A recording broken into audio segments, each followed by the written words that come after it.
कैसे हो मेरे पढ़ाकू? बढ़िया। लास्ट टाइम हमने कुछ न्यूमेरिकल सॉल्व किए थे, आज और भी न्यूमेरिकल सॉल्व करेंगे। मज़ा आने वाला है। चैप्टर 5 में पहले हमने थियरीज पढ़ी थी, अब हम न्यूमेरिकल्स पढ़ रहे हैं।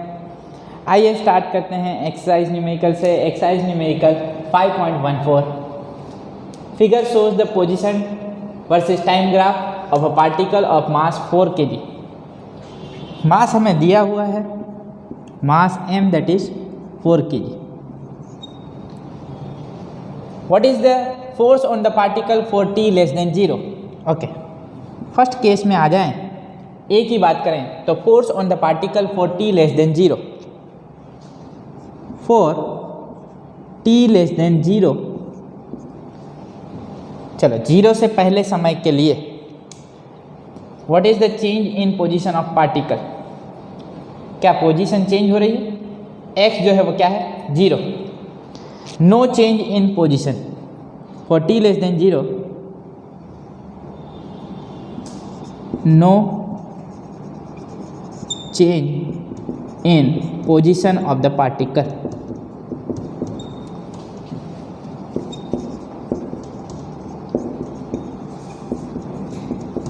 राइट, पार्टिकल की पोजीशन में कोई चेंज आ रहा नहीं। अगर पार्टिकल की पोजीशन चेंज नहीं हो रही है, इसका मतलब क्या है? It means particle is at rest. Position में कोई चेंज नहीं आ रहा है, इसका मतलब क्या है? Particle is at rest. So no change in position of the particle, it means particle is at rest. याद करो, जब पार्टिकल रेस्ट पे हो, यहाँ तो यूनिफॉर्म मोशन में हो, तो फोर्स क्या होगा? 0। Net force acting on the particle will be 0। So in this situation for t less than 0, force acting on the particle is 0। No force acts on the particle during this time interval. f क्या रहेगा? 0। चलो आगे बढ़ें। For t greater than 4 second, for t greater than 4 second, again 4 second के बाद पोजीशन क्या है? Same. For t greater than 4 second position में कोई चेंज आ रहा नहीं है। कितनी है? 3 मीटर। पार्टिकल 3 मीटर पे ही है। 4 सेकेंड के बाद 5 सेकेंड, 6 सेकेंड, 7 सेकेंड आगे देखोगे तो उस समय पे पार्टिकल की पोजीशन में कोई चेंज आ रहा नहीं है। For t greater than 4 second, no change in position of the particle.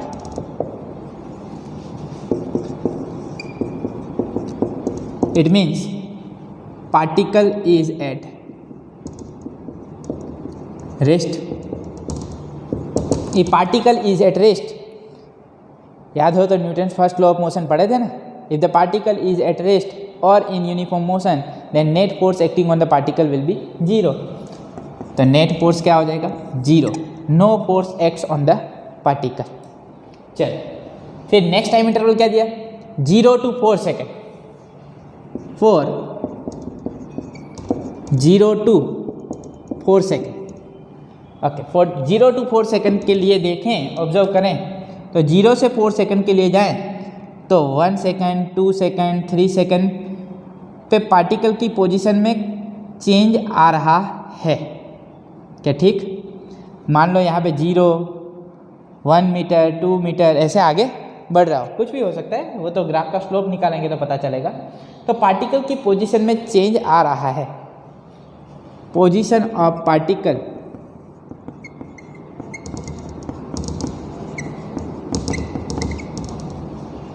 changes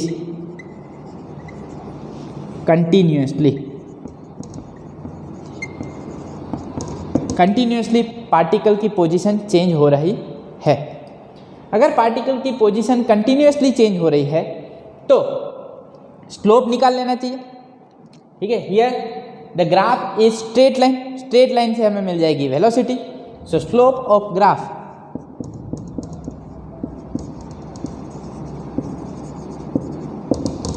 slope of graph क्या मिले हमें? Here if you find the slope of this graph then slope of graph will give us velocity. तो velocity निकालनी है तो कोई भी दो पॉइंट को कंसिडर कर लो, तो इसको कंसिडर कर लें। If we consider this triangle then for this triangle slope of the graph that will give me velocity, and velocity is nothing but 3/4 meter per second. 3/4 meter per second. Here the graph is straight line.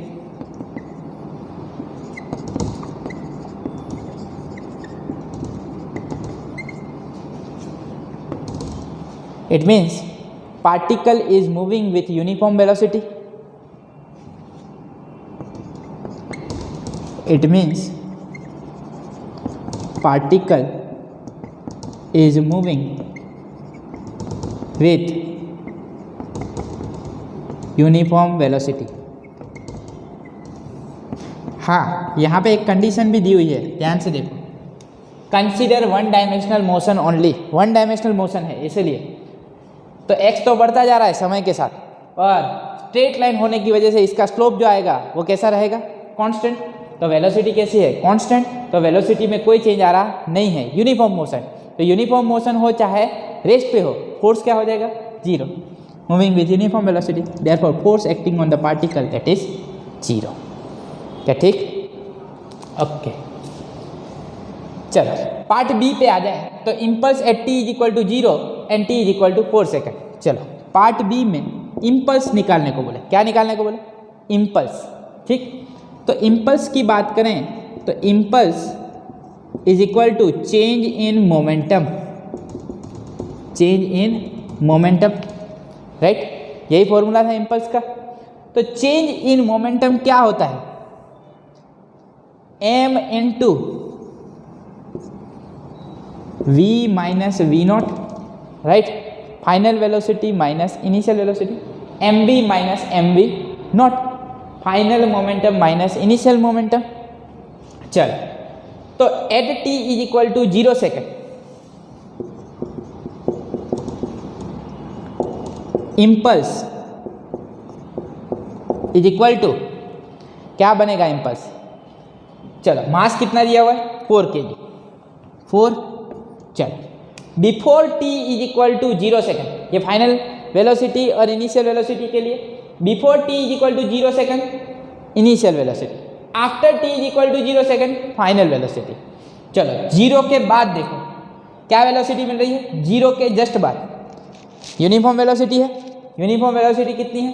3/4। तो ये हो जाएगी 3/4 minus initial velocity क्या है? 0 से पहले तो particle rest पे है, रेस्ट पे तो कोई वेलोसिटी होगी नहीं, तो 3/4 माइनस 0, 4 विल गेट कैंसल। क्या आएगा? 3 kg metre per second is equal to 3 kg metre per second. This is the impulse. ठीक है, चलो नेक्स्ट केस के लिए आए तो at t is equal to 4 second impulse is equal to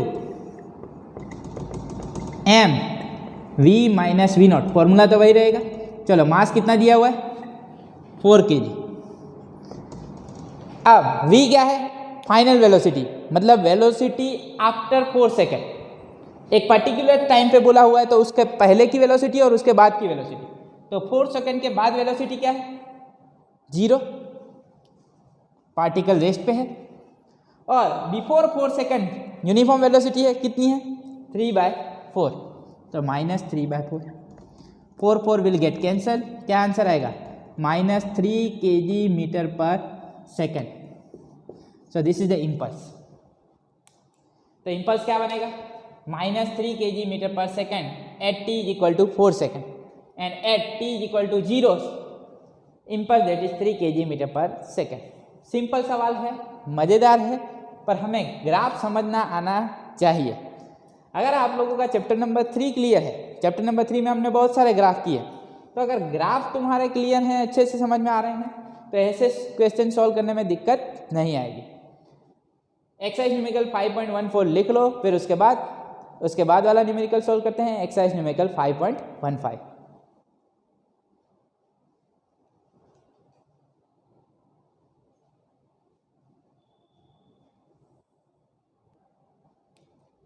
Exercise numerical 5.15. Two bodies of masses 10 kg and 20 kg respectively kept on a smooth horizontal surface are tied to the ends of a light string. चलो situation देख लेते हैं।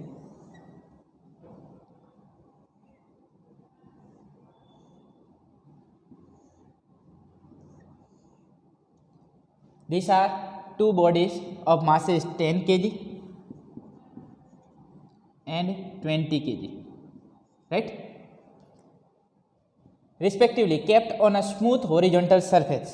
कैसा है? Smooth horizontal surface, मतलब इसकी surface जो है स्मूथ है, उसकी वजह से हमें फ्रिक्शन कंसिडर करना नहीं है। Are tied to the ends of a light string. चलो इन दोनों को जोड़ दिया जाता है, किससे? एक लाइट स्ट्रिंग से, ठीक है, एक स्ट्रिंग से इन दोनों को जोड़ा गया है, ठीक। A horizontal force F is equal to 600 Newton is applied to A। किसी भी एक को A कंसिडर कर लो, किसी को B कंसिडर कर लो। तो इसको मैं ले लेता हूँ A, इसको मैं ले लेता हूँ B, ठीक है। A horizontal force F is equal to 600 Newton is applied to A। पहले केस में ले लेते हैं, इसको लगाया गया हॉरिजॉन्टल फोर्स, हॉरिजॉन्टल, ठीक है। कितना फोर्स लगाया गया? 600 न्यूटन, 600 न्यूटन इस तरफ फोर्स लगाया गया, ठीक। फिर लगाया जाएगा इसको, सेकंड केस बाद में देख ले। Along the direction of string, string की डायरेक्शन में फोर्स लगाया गया है, ठीक। What is the tension in the string in each case? अब क्या पूछा है? स्ट्रिंग में टेंशन कितना होगा। अब आप बोलोगे सर टेंशन तो हमको होता है, स्ट्रिंग को काहेगा टेंशन? स्ट्रिंग को भी टेंशन होगा। जैसे हम खींचेंगे तो स्ट्रिंग में भी कोई फोर्स लगेगा, यस और नो, ठीक है। और हमने पढ़ा हुआ है ये चीज़ जो है वो इसका अपोज करेगी, स्टेट जो है चेंज होने नहीं देगी। तो स्ट्रिंग जो है उसमें जो फोर्स लगेगा वो फोर्स की ऑपोजिट डायरेक्शन में होगा। यहाँ से जहाँ पे ब्लॉक ए को बांधा गया है वहाँ पे टेंशन कुछ इस तरफ होगा, ठीक। और यहाँ पे जो टेंशन है वो इस तरफ होगा, ठीक, टेंशन, ठीक। इस पे फोर्स लगा रहे हैं तो ये इसका अपोज कर रही है स्ट्रिंग, जल्दी से जाने देगी नहीं। पीछे दूसरा भी ब्लॉक लगा हुआ है तो यहाँ पे लगेगा टेंशन इस तरफ, ये लगेगा इस पे टेंशन इस तरफ। ये ब्लॉक के ऊपर फोर्स लगने की वजह से ये बोल रहा है कि चलो इस तरफ जाना होगा, पर इसे कौन लेके जा रहा है? रस्सी। इसे कौन लेके जा रहा है? रस्सी। तो इस रस्सी की वजह से वो आगे बढ़ेगा, ठीक। यहाँ पे कुछ फोर्स लग रहा है तो एक्सेलरेशन है। इनिशियली ये दोनों रेस्ट पे हैं तो अपना मोशन चेंज करेंगे, कुछ वेलोसिटी आएगी, एक्सेलरेटेड मोशन है क्या, ठीक। चलो तो कुछ एक्सेलरेशन ए है इनके पास, ठीक है। अब हमें क्या निकालना है? What is the tension in the string in each case. Her case में स्ट्रिंग में क्या टेंशन होगा, ये हो गया हमारा फर्स्ट केस, और हमें निकालना है टेंशन, ठीक। आपको टेंशन लेने की कोई ज़रूरत नहीं है, बहुत ही आसान सा है, ठीक है। सिचुएशन देख के पता चल जाएगा। चलो एक एक सिचुएशन देखते हैं। पहले बी का डायग्राम कंसिडर करूं तो इसको पार्टिकल मान लो छोटा सा, ठीक। ये हो गया बी। बी पे इस तरफ जो फोर्स लग रहा है वो कितना है? एफ। इस तरफ जो फोर्स लग रहा है वो कितना है? टेंशन टी, ठीक है। एक्सेलरेशन किस तरफ है? इस तरफ, ठीक। मतलब इस तरफ फोर्स ज़्यादा है, ठीक है। सो फॉर बी एक्सेलरेशन ए है और बॉडी का मास क्या है? 20 kg। इसका मान लेते हैं एम ए, इसका मान लेते हैं एम बी, ठीक। तो यहाँ पे बनेगा फॉर ए, पहले ए का केस ले रहे हैं, ठीक है, बी का बाद में। तो ये है हमारा ए, ठीक है। ए पे फोर्स लग रहा है ना, तो यहाँ पे बनेगा ए, यहाँ पे ए। चलो for A what is the mass? M A. तो ये बनेगा M A into acceleration A is equal to force इस तरफ ज़्यादा तो एफ माइनस टी, क्या, ठीक। एफ माइनस टी, दोनों अपोजिट डायरेक्शन में, ये पॉजिटिव तो ये नेगेटिव, ठीक है। M A is in the direction of force, so M A is equal to F minus T. Net force simple formula हम पढ़ चुके, आगे भी लगा चुके। Net force is equal to greater force minus smaller force, so F minus T. चलो ma हमें मालूम है, पर एक्सेलरेशन हमारे पास नहीं है। ये फोर्स भी हमें मालूम है F, और हमें निकालना है T। तो MAA F माइनस टी को हम बना देते हैं इक्वेशन नंबर 1। ठीक, इसे रिपीट में लिखा हुआ है इक्वेशन नंबर 1। चलो फॉर बी की बात करें। For be what will be the situation, यहाँ पे बनेगा बी, पर बी पे कौन सा फोर्स लग रहा है? स्ट्रिंग की वजह से फोर्स लग रहा है। वो कौन सा फोर्स है? टेंशन टी, और इस तरफ है एक्सेलरेशन, और मास है एम बी बी। तो यहाँ पे इस तरफ तो कोई फोर्स है ही नहीं, यहाँ से इसे पीछे खींचने वाला कोई नहीं है। तो ये क्या बनेगा? M B A is equal to T, because F is equal to M A. Tension is force, tension और कुछ भी नहीं, एक फोर्स है जो रस्सी में लग रहा है। ठीक, तो यहाँ पे जो फोर्स लग रहा है वो क्या है? M B into A, mass into acceleration, that is force, and that force is nothing but tension. इसमें जो एक्सेलरेशन आ रहा है वो किसकी वजह से आ रहा है? इस टेंशन की वजह से ही आ रहा है। So m B A is equal to T, equation number 2। चलो क्या ये टी की वैल्यू यहाँ पे सब्स्टिट्यूट कर दे? चलो तो एक्सेलरेशन मिल जाएगा। एक बार एक्सेलरेशन मिल गया तो उसकी वैल्यू यहाँ पे सब्स्टिट्यूट कर देंगे, टेंशन मिल जाएगा। ठीक, फ्रॉम इक्वेशन 1 एंड इक्वेशन 2 क्या बना? From equation 1 and equation 2 M A is equal to F minus M B A, right. दोनों जाएंगे तो साथ में जाएंगे। एक्सेलरेशन कैसा है? सेम। ओके, इसको सामने लेके जाए तो क्या बनेगा? M A plus M B into a, सामने आएगा प्लस हो जाएगा, एक्सेलरेशन ए कॉमन निकाल लिया, is equal to F. Therefore a is equal to कितना फोर्स लग रहा? F upon M A plus M b. याद करो ये कुछ F is equal to M a वाला ही लग रहा है।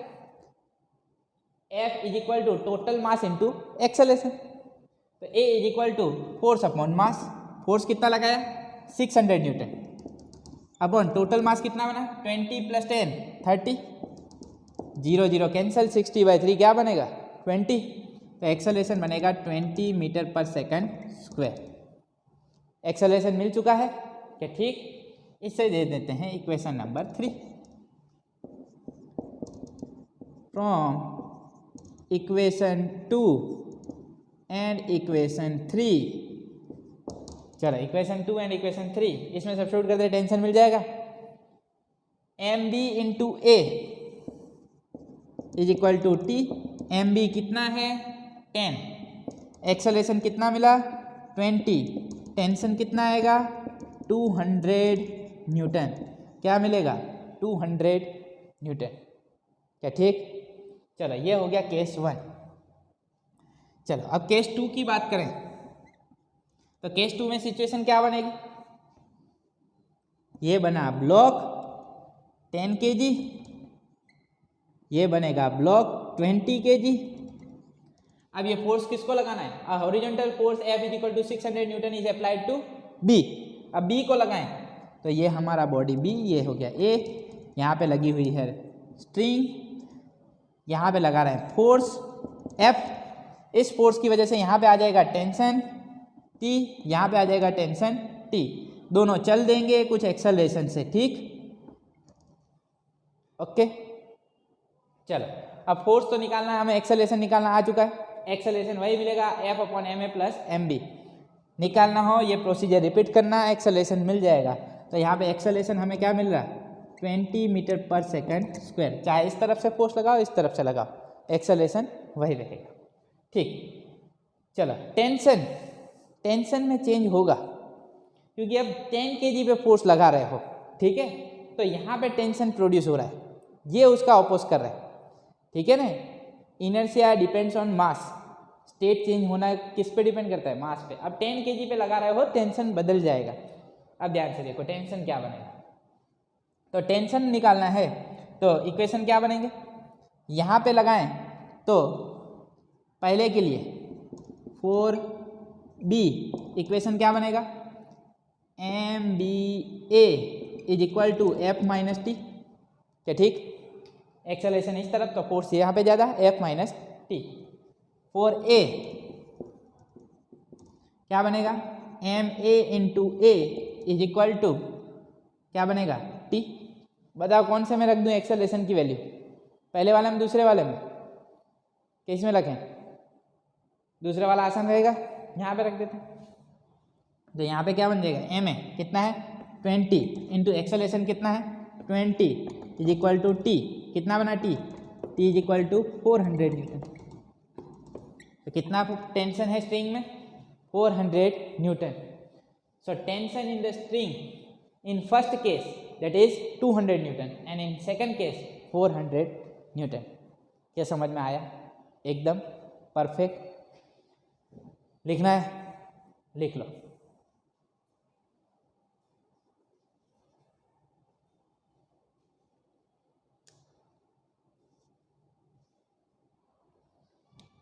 आइए सोल्व करते हैं एक्सरसाइज न्यूमेरिकल 5.16।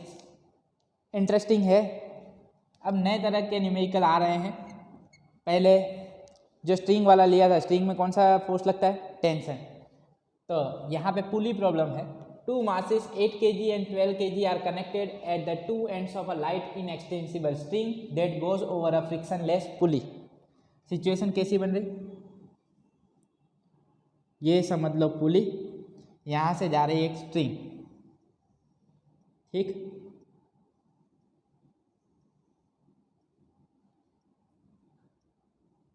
यहाँ पे हम मास ले लेते हैं 8 kg, ठीक, यहाँ पे मास ले लेते हैं 12 kg, ठीक। Find the acceleration of the masses, कितना एक्सेलरेशन होगा, एक्सेलरेशन निकालना है, ठीक। And the tension in the string, string में कितना टेंशन आएगा, एक ही स्ट्रिंग है, देखो स्ट्रिंग अलग अलग होगी तो टेंशन बदलेगा।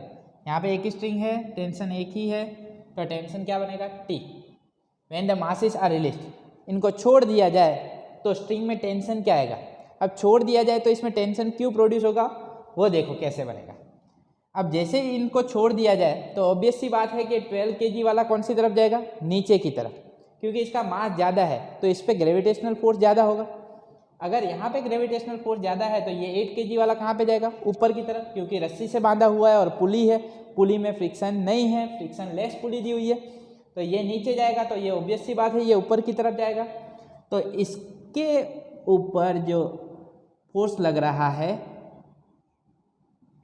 वो ज़्यादा है, हाँ, तो यहाँ पे जो mg लगेगा वो ज़्यादा होगा। तो यहाँ पे mg क्या बनेगा 12g, ठीक है, क्योंकि मास क्या है 12 kg, तो 12g। और यहाँ पे mg क्या बनेगा, यहाँ पे भी ग्रेविटेशनल फोर्स तो लग रहा है, पर यहाँ पे ग्रेविटेशनल फोर्स कितना है 8g, तो यहाँ पे 12g ज़्यादा है, इसकी वजह से इसका एक्सेलरेशन नीचे की तरफ और इसका एक्सेलरेशन ऊपर की तरफ, क्या ठीक। अब कुछ फोर्स नीचे की तरफ लग रहा है तो यहाँ पे जो टेंशन लग रहा होगा वो ऊपर की तरफ, यहाँ पे जो टेंशन होगा वो कौन सी तरफ होगा, ऊपर की तरफ, क्या ठीक। अब ध्यान से समझो, अब सिचुएशन कंसीडर कर रहे हैं, पहले कौन से की ले लें, 8 kg वाले की। तो 8 kg वाले पे नीचे जो फोर्स लग रहा है वो क्या है 8g, ऊपर जो लग रहा है वो कौन सा है t, और एक्सेलरेशन कौन सी तरफ, ऊपर की तरफ। तो इसके इक्वेशंस क्या बनेंगे, ध्यान से देखो। तो इसके लिए ऊपर की तरफ एक्सेलरेशन है तो क्या बनेगा, ma is equal to t minus 8g, right, पर इसका मास कितना है 8, तो क्या बनेगा 8a is equal to t minus 8g, क्या ठीक। तो ये बन गया इक्वेशन नंबर 1। हमें निकालना है एक्सेलरेशन और टेंशन, दोनों ही निकालना है, दोनों ही हमारे पास नहीं है, ठीक है। तो अब दूसरी सिचुएशन देखते हैं क्या बने। दूसरी सिचुएशन के लिए ये हो गया 12 kg वाला मास, तो 12 kg के ऊपर नीचे की तरफ कौन सा फोर्स लग रहा 12g, ऊपर की तरफ कौन सा लग रहा t, और एक्सेलरेशन कौन सी तरफ है नीचे की तरफ, तो नीचे की तरफ हो गया एक्सेलरेशन, क्या ठीक। अब इसके लिए इक्वेशन क्या बनेगी, जल्दी से बताओ। एम ए मतलब 12A इज इक्वल टू कौन सी तरफ फोर्स ज़्यादा है, नीचे की तरफ, तो 12G माइनस टी। क्या ठीक समझ में आ रहा है? ओके, तो यहाँ पे बन रहा है 12A is equal to 12G minus T. तो यहाँ से टी को सब्जेक्ट बनाऊँ तो क्या बनेगा, T is equal to 12G minus 12A। Yes और नो? इसको मान लेते हैं इक्वेशन नंबर 2। चलो, टी की वैल्यू इक्वेशन नंबर 1 में सब्स्टिट्यूट कर दें तो एक्सेलरेशन मिल जाएगा। From equation 1 and equation 2। चलो, इक्वेशन 1 एंड इक्वेशन 2 क्या बनेगा, 8A is equal to T की वैल्यू सब्स्टिट्यूट करो, 12G minus 12A minus 8G। ठीक है, चलो बाई बाई पास में लेके आए तो माइनस 12A सामने जाएगा, क्या बनेगा, plus 12A, plus 12A plus 8A क्या बनेगा, 20A is equal to 12G minus 8G क्या बने, 4G। कौन सा 4G, नेटवर्क आता है वो 4G नहीं, 4 इंटू ग्रेविटेशनल एक्सेलरेशन। तो ये क्या बन गया, A is equal to 4/20G, 4/20 मतलब 1/5, तो ये हो जाएगा G/5। G की वैल्यू क्या ले लें, 10/5 क्या आ जाएगा, 2 मीटर पर सेकंड स्क्वायर। चलो क्या मिल गया, एक्सेलरेशन। एक चीज़ तो मिल गई, एक्सेलरेशन की वैल्यू हमारे पास अवेलेबल है। अब क्या निकालना है, टेंशन। टेंशन वाले इक्वेशन में डाल दो एक्सेलरेशन की वैल्यू, मिल जाएगा tension. So this is equation number 3। From किसी भी एक में डाल सकते हो, यहाँ पे भी डाल दोगे तो भी टेंशन की वैल्यू वही आने वाली।